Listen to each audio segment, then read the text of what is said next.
Naniniwala ang obispo ng Marawi na iniutos kay Father Chito Suganob ang mga sinabi niya sa kumakalat na viral video. Si Father Chito ang paring bihag ng Maute Group sa Marawi. Sa video, nakikiusap siya kay Pangulong Duterte na iatras na ang puwersa ng militar sa syudad. Kumbinsido rin ang mga obispo na nasukol na ang Maute Group. Kaya tila handa na silang makipagnegosasyon sa gobyerno. Umaaksyon si Bel Verdera.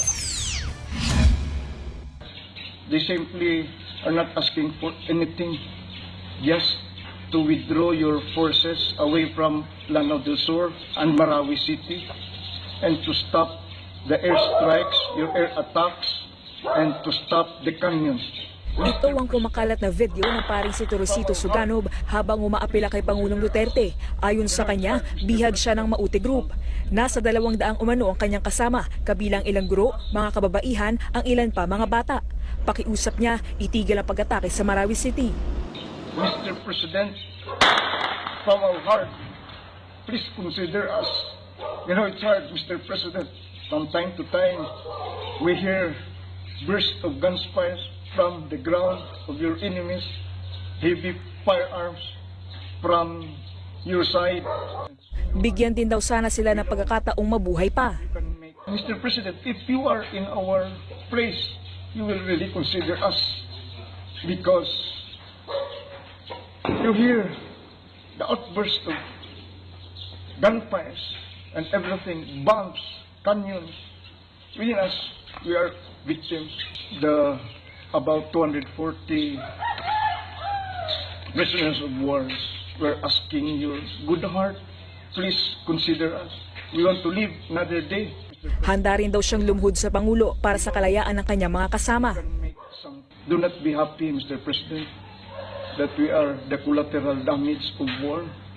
Mr. President, if you want me to kneel before you, just to knock your heart in favor of our families who are crying out there in our different places, and for our relatives, and for those other 240. Sa panayam ng News 5 kay Vicar Apostolic of Marawi Bishop Edwin de la Peña, kinumpirma niyang si Father Chito nga ang nasa video. Ikinatawa raw nilang buhay pa ang pari pero nagulat daw sila sa suot nitong damit. Unthinkably, siya yun. The way he talked, yung mga kilos niya, yung tsura niya, nagtataka lang kami, yung kanyang damit. The director must have been very resourceful, wanted really to make him look presentable to the president. Kaya parang nakashoot siya. Hindi rin daw ganito magsalita ang pari at halatang inuutusan lang ng sasabihin sa kamera. You can't imagine him to be talking straight like that, no? When he is in captivity. You can tell na parang meron siyang binabasa. Nangangamba rin daw sila dahil tila human shield na mga bihag ng Maute Group. The most critical stage, pagiging hostage nila. Dumating na sa punto na yung mga terorista ay they are now open to negotiation. Gusto nila makipag-negotiate with the president. They are also pressed against the wall. Nasa Pangulo raw kung bibigay sa demand ng mga terorista, pero naniniwala si Bishop de la Peña na magagamit ni Father Chito ang kanyang husay sa pakikipagdialogo. Sisikapin daw ng Archdiocese at ng mga kaibigang Muslim leader ni Father Chito na matulungan ng pari sa sitwasyon nito ngayon. Umaaksyon, Beverdera, News 5. Mr. President, I am Reverend Father Teresito L. Suganob, the Vicar General of the Prelature of St. Mary in Marawi of the Roman Catholic Church. Mr. President, I was taken as a prisoner of war together with one MSU female professor of the Mindanao State University, 2 lady church worker, 2 male teachers of the Dansalan College Foundation Incorporated, and 5 female teachers of the Dansalan College Foundation Incorporated. Along with us are about 200 carpenters, household helpers, children, and youth, and ordinary Christian settlers and other surviving tribes with us as captives, as prisoners of war. Mr. President, we are in the midst of this war. We are asking your help to please give what your enemies are asking for. They simply are not asking for anything, just to withdraw your forces away from Lanao del Sur and Marawi City, and to stop the airstrikes, your air attacks, and to stop the canyons. Mr. President, from our heart, please consider us. You know, it's hard, Mr. President.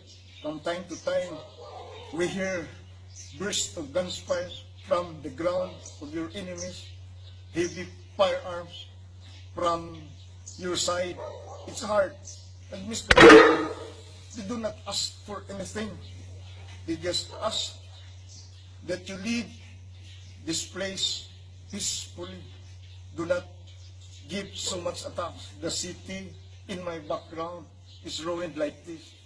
And Mr. President, if you are in our place, you will really consider us, because you hear the outburst of gunfires and everything, bombs, canyons. Within us, we are victims. And Mr. President, if they have the good heart for us, considering, Mr. President, the about 240 prisoners of war were asking your good heart, please consider us. We want to live another day, want to live another month, want to live few years, and in your generosity, Mr. President, in your heart, we know you can make something. They do not ask anything, Mr. President. After all, this is their place. Give them the time. And Mr. President, we are knocking from your heart. Do not use violence, because your enemies, they are ready to die for their religion. They are ready to die that their laws will be followed in this place. Mr. President, you are from Mindanao. You know the conflict in Mindanao. You know the problem in Mindanao. I hope, Mr. President, you understand them. I am also saying these things, Mr. President, because you know the history. They have the right to live here. They have the right that their laws be respected. And Mr. President, you cannot use force and violence, because they have the commitment. They will die for this. They are ready to die for this. And so, Mr. President, we ask you, please consider us. Consider us. We are in the midst of war. We are victims. Do not be happy, Mr. President, that we are the collateral damage of war. We are already victims of heavy gunfires for 7 days. Mr. President, if you want me to kneel before you, just to knock your heart in favor of our families who are crying out there in our different places, for our relatives, and for those other 240, Mr. President, we'll do that. So, Mr. President, we're asking you consideration.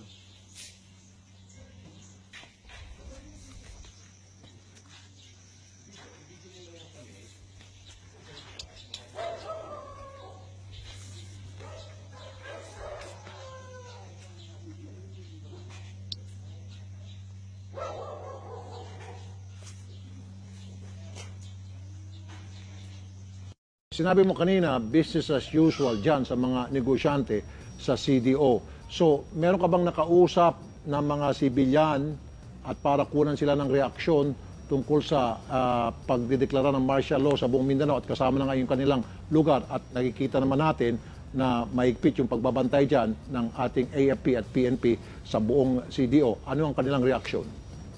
Oo, ang reaksyon nila, Rafi, suportado nila itong pagdideklara ng martial law, kasi ang sinasabi nga nila ayaw nilang matulad doon sa nangyari sa Marawi City, kung saan nilusob nitong mga teroristang grupo. Bagamat apektado sila doon sa mga nangyayaring paghihigpit, yung grabing traffic na kailangan mong pumila at kailangan mong magpakita ng ID, according sa kanila, Rafi, okay na daw ito, mas maigi na daw ito kaysa makaranas sila nung nararanasan ngayon sa Marawi, Rafi. At kahilintulad din yan, Rafi, mismong yung mga evacuees dito, Rafi, sila mismo yung parang nagtutulungan. Kumpara dun sa mga ibang lugar, Rafi, na nabanggit ko kanina, na mayroong mga evacuation center, dito, Rafi, mas minababuti ng mga evacuees na manuluyan na lamang dun sa kanilang mga kaibigan at mga kaanak sa bahay-bahay. So wala kang makikita na nananatili dun sa mga evacuation centers. At isa pang paraan, Rafi, daw, according sa kanila, na ginagawa nila in place to sa kanilang seguridad. Pag merong bagong evacuees, for example, galing sa Malutlot, barangay ng Malutlot sa Marawi City, ang haharap mismo at magbe-verify at mag-identify kung talagang taga dun siya, yung nauna ng taga-barangay Balutlot. Sa paraan daw yan, Rafi, masisiguro nila, makikilala nila at alam nila yung background ng taong papasok dito sa lugar.